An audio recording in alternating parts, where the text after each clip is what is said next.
Dans l'incendie d'une maison dans la commune de Yopougon, un enfant a été sauvé par les voisins. Et puis le 8e mondial féminin de football se dispute demain 7 juin. Les 52 rencontres vont se dérouler en France. Bonsoir et bienvenue dans le 19h. Un couple et l'un de leurs enfants ont perdu la vie dans un incendie de leur maison dans la nuit d'hier à aujourd'hui dans la commune de Yopougon. 4 autres maisons contiguës à celle du couple ont brûlé. Nos Sangaré nous rapporte les faits. Voici le seul rescapé du drame. Ce petit garçon de 2 ans a échappé à l'incendie qui a ravagé la maison familiale la nuit.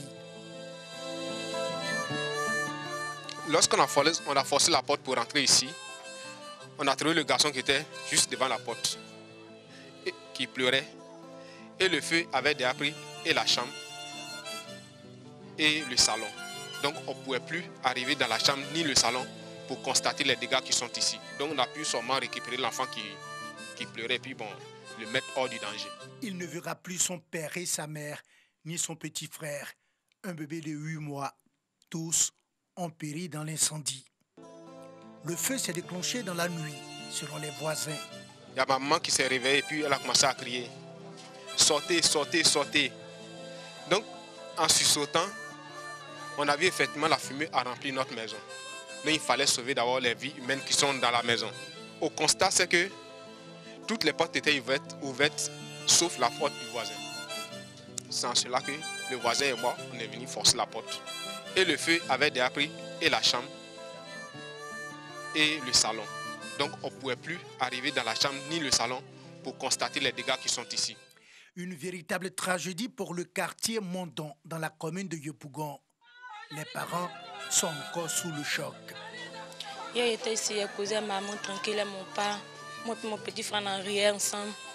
Après, maintenant, ils sont venus me prendre ici, on est parti chez mon mari. Vers les 4h, 1h, ils sont tapés nos portes là-bas qui fait appeler nos maisons ici. Ils disent, ah, comment? En même temps, il a commencé à courir pour venir à la maison ici. Je suis venu, il n'y a pas eu corps de ma maman et mon père et mon petit frère. Alertés, les services de secours ont pu circonscrire le feu. Au total, 5 maisons ont été avalées par les flammes, dont l'origine reste encore méconnue.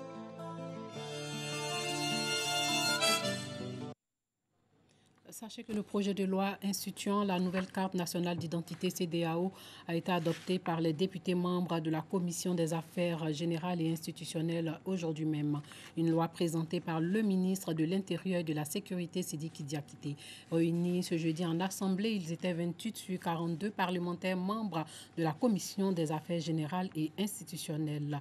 Le quorum était donc à temps. La nouvelle carte nationale d'identité CEDEAO a été présentée. C'est une carte innovante à puce et multifonction. Parlons éducation. Des enfants du préscolaire du centre pilote de protection de la petite enfance de la commune de Cocody vont intégrer la classe de CP1 l'année prochaine. Une petite fête a été donnée en leur honneur, suivie d'une remise de diplôme. Le reportage de Dangui Dangui. Merci à nos encadrants pour leur patience et leur affection pour nous. Merci également à nos chers parents pour leur amour. Yao, porte-parole de la promotion sortante.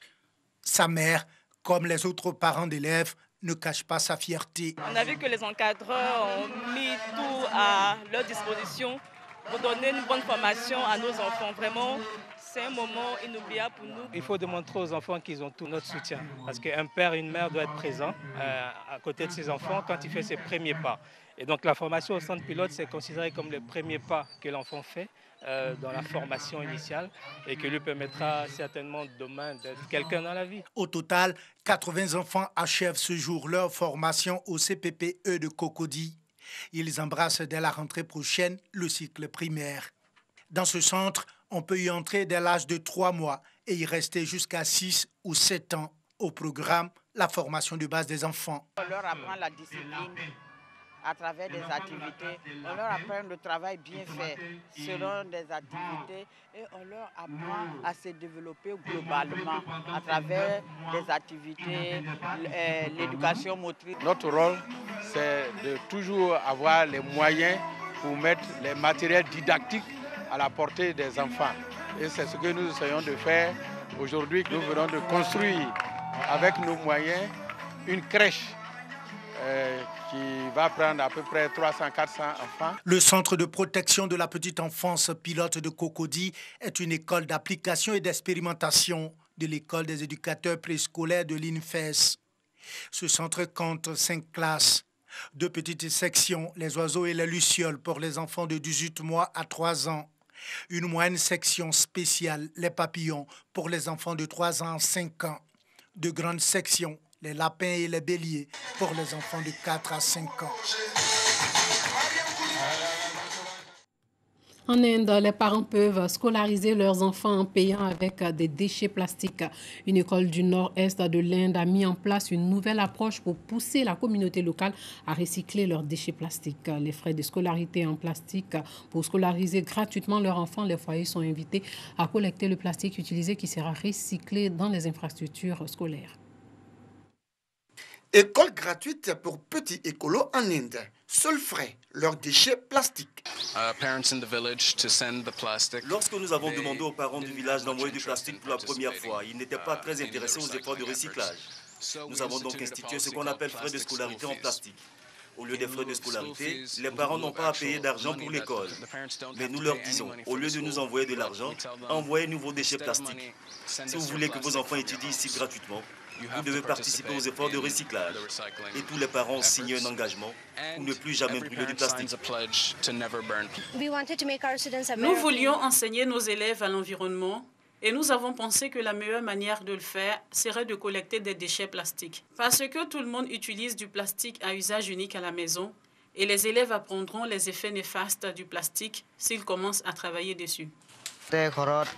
Avant, on brûlait les plastiques à la maison, ce qui peut mener au cancer.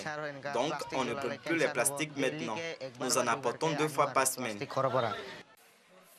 Opération toilette propre, on pourrait l'appeler ainsi, une opération de nettoyage des toilettes du CBCG dans la commune de Cocody, précédée d'une séance de sensibilisation des apprenants aux règles d'hygiène organisée par l'ONG Femmes à Salem International. Bintou Pekele. Tous deux élèves au Centre de bureautique, de communication et de gestion de Cocody CBCG, Cédric et Fatoumata participent à l'opération de nettoyage des toilettes de leur établissement. L'état de notre toilette est très malsain. C'est ça, surtout nous les filles d'abord. Elles vont dans les toilettes, enlever les vannières, jeter dans les toilettes. Parfois, quand tu t'en vas, la douche est tellement dégradée que non, toi-même tu ne peux rien voir. Vraiment, c'est pourquoi aujourd'hui, je suis venue ici pour participer.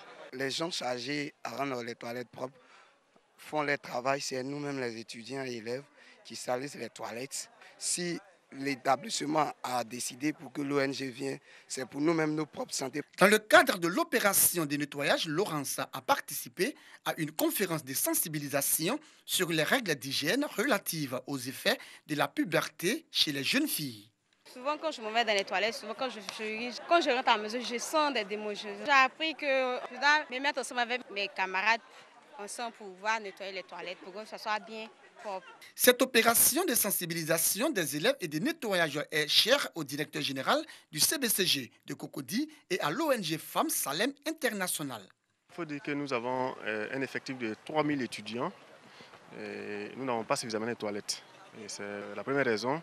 Donc, chaque fois, nous demandons au service de nettoyage de nettoyer les toilettes les soirs avant de partir. Mais le lendemain, à 10 h, c'est déjà sale parce que la population est extrêmement nombreuse. Pour une dizaine de toilettes, ce n'est pas du tout suffisant. Nous espérons que les enfants, les jeunes gens, les filles, les garçons qui fréquentent les établissements en Côte d'Ivoire.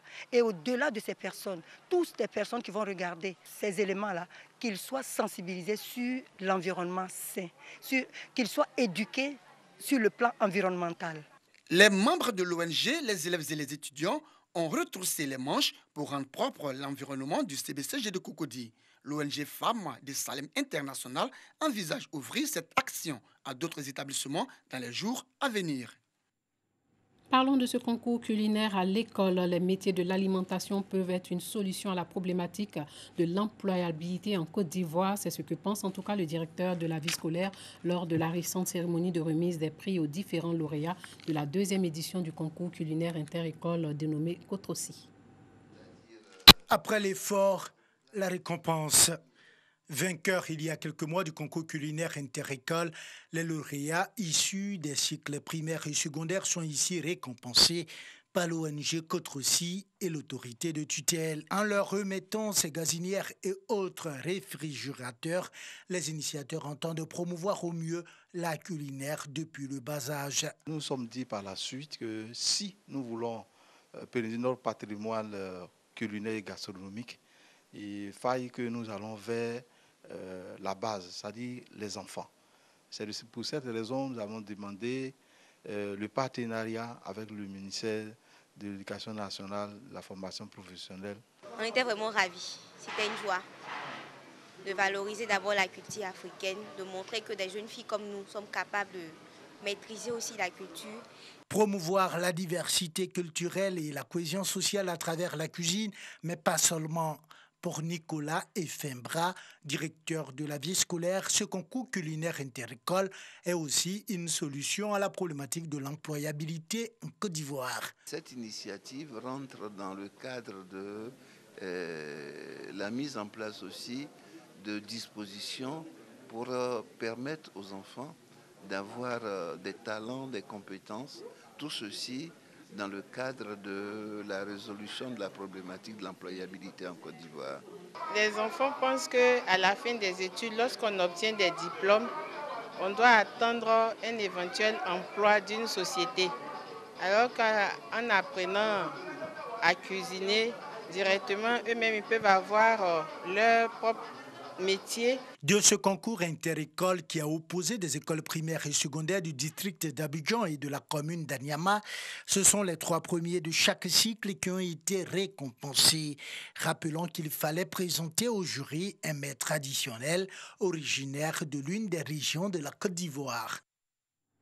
Sachez que le 8e mondial féminin de football se dispute du vendredi 7 juin, c'est-à-dire demain au dimanche 7 juillet prochain dans 9 villes de la France. 52 rencontres sont à suivre. Le match d'ouverture va se jouer entre la France et la Corée du Sud demain au Parc des Princes. L'Union africaine, elle a suspendu avec effet immédiat la participation du Soudan à toutes les activités de l'Union jusqu'à l'établissement effectif d'une autorité civile de transition. Une décision du Conseil de paix et de sécurité de l'UA, cette décision intervient 4 jours après le début de la répression meurtrière de la contestation par les militaires et les milices alliées au pouvoir qui a fait au moins 108 morts et plus de 500 blessés.